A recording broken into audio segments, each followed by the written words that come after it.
I want to do a really brief discussion on logistics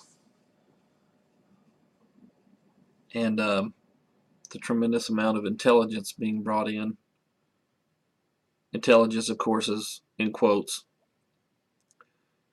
So the Vietnam War involved a tremendous intelligence effort, the analysis of which required a much higher order of perception than was needed in any previous conflict because this was a war without traditional fronts. The sheer volume and diversity of information was enormous, and a certain portion of it was, of course, inaccurate. As many as 13 intelligence organizations duplicated efforts and competed with each other in parts of Vietnam. They also captured documents in less than one. They captured documents, and they had different entities sending the documents to them. So, in less than 1 year during 1966 and 1967, that 1 year of captured documents amounted to over 3 million pages, a tenth of which, or 1,000 pages, was translated or summarized. By early 1967, the Army in Vietnam was producing 1,400 pounds of reports every day. Every single day. 1,400 pounds worth of paper. They were producing that every single day. So many studies and numbers could be found that soon all lacked credibility because people like ardent hawks, like Walt Rostow was the best known, possessed figures necessary to reinforce their preconceived conclusions. The core of the problem was that truth never influenced policies sufficiently to change it. And the major obstacle was that rationality was buried because you just had too much stuff. You had too much information. So you paid attention to the information that you wanted and you discarded the stuff that you didn't need. Because there was plenty of it, some right, some wrong, so you just chose what fit your philosophy. When facts cannot shape action, then which meant you didn't pay attention to the stuff that didn't meet your idea, so therefore it didn't make you change anything. When facts cannot shape action, then sooner or later the chief decision makers will be compelled to respond. So there's so much stuff, they just can't process the war in an efficient manner. And those who can't process, meaning our best and our brightest, the guys who are the bean counters, the paper pushers, and all those sort of fellas, the people we've talked about before, they couldn't handle it. It was just too much information. And they began to dig a little bit deeper and question and not do what they had been doing, which is disregard some of that stuff, begin to dig a little bit deeper and begin to question their own stance. McGeorge Bundy quietly resigned in March of 1966, and McNamara left or was pushed out in November 1967. These two men who did the most to involve the United States in Vietnam, for whatever reason, are both gone by November of 67. Those who were left behind saw more and more that the United States was not succeeding, but no one of importance resigned in public protest against policies that were dangerous to the world and increasingly dangerous to the United States. Meanwhile, the generals who led the war in Vietnam produced their own data for their own purposes. The war's, quote, credibility gap grew as Saigon-based press officers insisted that a war that was being lost was increasingly successful. In order to tell the truth publicly, the military would have had not only to comprehend the war's complex nature, but actually do something about the policy. Instead, most generals remained in South Vietnam for just a year and rotated back to the United States. If the data was inaccurate or irrelevant, or an overall assessment of the war, it wasn't their problem. They worried about body counts and structures destroyed and shells exploded. And when you worry about body counts and structures destroyed and shells exploded, it basically dehumanized the war. And it was easy for those who were providing the orders on the ground, those officers who were, of course, being pressured out of Washington, to just create false result reports. Officers fought the war, the only war they knew possible.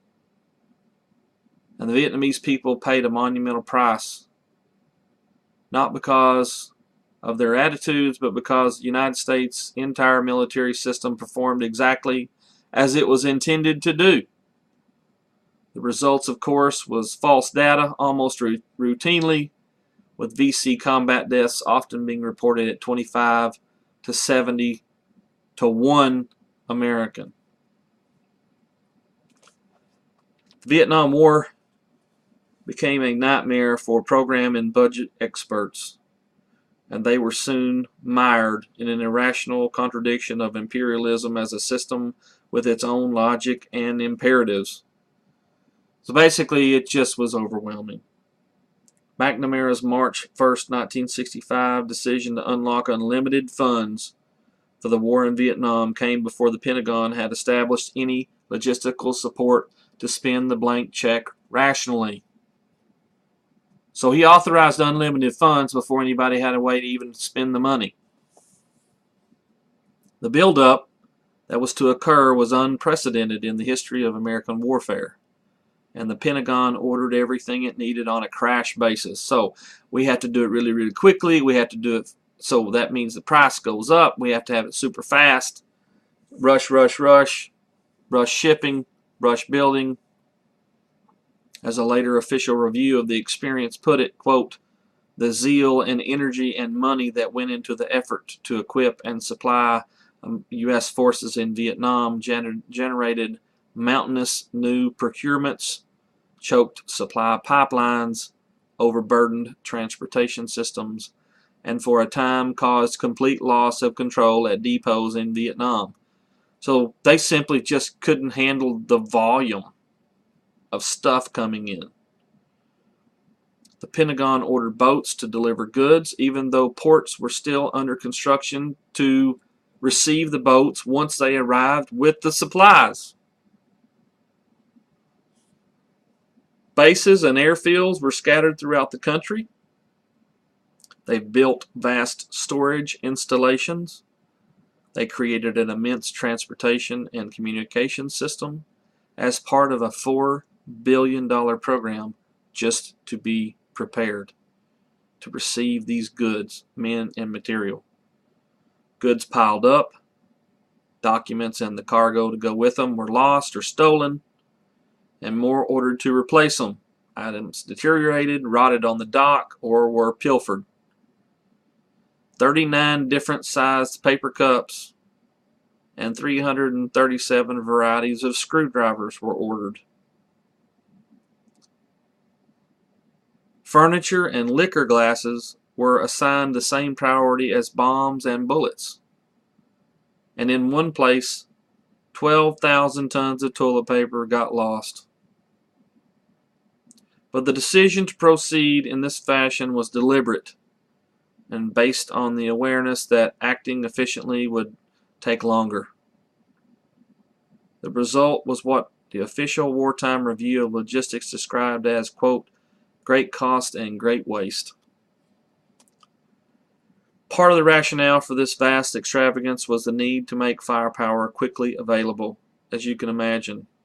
But other things like miniature golf courses and air conditioners and steaks and PXs that stocked Chanel No. 5 and everything else you can imagine, all that was also priority because it was there for morale. Over 18 million tons of dry cargo shipped into South Vietnam during 1965 to 1969. Let me repeat that. Over 18 million tons of dry cargo shipped into South Vietnam from 1965 to 1969. And the idea behind it was the idea of having unlimited firepower, overwhelming firepower to defeat the enemy. Finally, having fixed the means and the ends, meaning the way you can get it shipped over there, the United States had to calculate the cost. And McNamara's blank check soon became too expensive, and too expensive by a long shot. The war cost $5.8 billion in 1966. But in 1967, the Pentagon had planned on 5.5 tons of logistics per man in Vietnam. Let me repeat that one.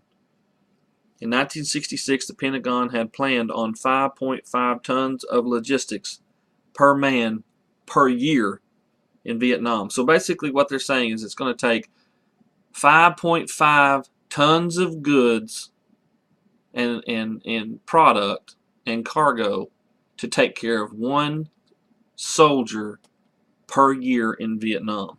5.5 tons. And the Army reported that logistics and combat doctrine required 9 tons per man per year.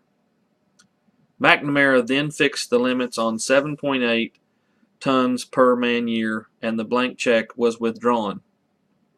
But not before the war's cost had shot up to $20.1 billion in fiscal year 1967. Capital-intensive limited war was much more costly, difficult, and less efficient in Vietnam than anyone in the American establishment could predict. This weakness was to weigh heavily against its success. Protracted war was the least expensive for the Vietnamese and the most arduous for the Americans. But to fight a poor man's war over a long period would have been to reject the very logic and premise of U.S. strategic doctrine since World War II. And it was impossible to imagine Americans remaining at low cost in the tropical Vietnamese countryside without their amenities to take care of themselves.